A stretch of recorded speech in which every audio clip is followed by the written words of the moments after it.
दोस्तों राधे राधे। अब हमें सूर्य उपासना के लिए पौष के महीने की शुरुआत हो रही है। ये पौष का महीना 30 दिसंबर से शुरू हो जाएगा। 30 दिसंबर के बाद इसमें सूर्य की उपासना करने से हमारे को आरोग्य, सुख, समृद्धि, हड्डियों की जो बीमारी है उसमें सब में सूर्य की उपासना करने से हमें बहुत लाभ मिलता है। इसमें हम अगर पूरे साल हम लोग अगर सूर्य के लिए इतवार का व्रत, रविवार का व्रत नहीं रख सकते तो पौष के महीने में पड़ने वाले 4 रविवार का व्रत करने से हमें 12 महीनों की सूर्य उपासना, रविवार के व्रत की उपासना के लिए हमें उसका फल मिलता है।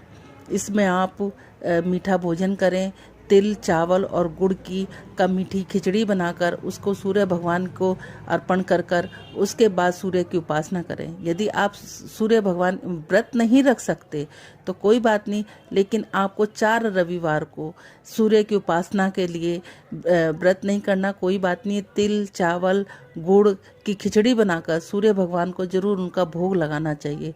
पौष के महीने में जो हमारे को 30 दिसंबर से शुरू हो रहा है उस दिन सूर्य की उपासना हमें जरूर करनी चाहिए। सुबह उठकर स्नान दान करने के बाद हमें सूर्य भगवान को जल अर्पण जरूर करना चाहिए।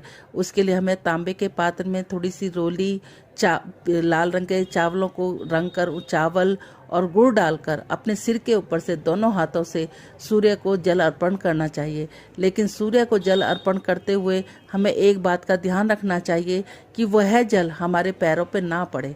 ऐसी मान्यता है, कहा जाता है कि अगर हम सूर्य को जल अर्पण कर रहे हैं और वो हमारे पैरों के ऊपर जल के छींटे पड़ जाते हैं तो हमें उसका फल नहीं मिल पाता। यदि ऐसा है कि हम सूर्य को जल दे रहे हैं तो नीचे कोई पात्र रख लें या खाली गमला रख लें या बाल्टी रख लें और उस जल को फिर किसी पौधों में डाल दें। इस तरह से करने से हमें आरोग्य और हमें सुख शांति, हमारे धन की वृद्धि, संतान को सुख और हड्डियों की और जो त्वचा की बीमारी है उससे हमें बहुत लाभ प्राप्त होता है। पौष के महीने में अगर आप व्रत नहीं कर सकते कोई बात नहीं, लेकिन 4 रविवार सूर्य नारायण की पूजा करें और उनकी व्रत की कथा सुने तो उससे भी आपको बहुत लाभ मिलता है। इसलिए बहनों, ये पौष के महीने को हमें ऐसे ही नहीं जाने देना है। कल 30 दिसंबर से जो पौष का महीना शुरू हो रहा है उसमें हमें पूरा सूर्य नारायण भगवान की पूजा करनी है, आदित्य सूत्र का पाठ करना है और इसमें जितना हो सके पीले और लाल वस्त्रों का प्रयोग करना है। और हम जितना हो सके 10 महीने में जितना हो सके हमें ऊनी वस्त्रों का, गर्म चीज़ों का, जैसे गुड़ है, तिल है, इनका दान करना चाहिए।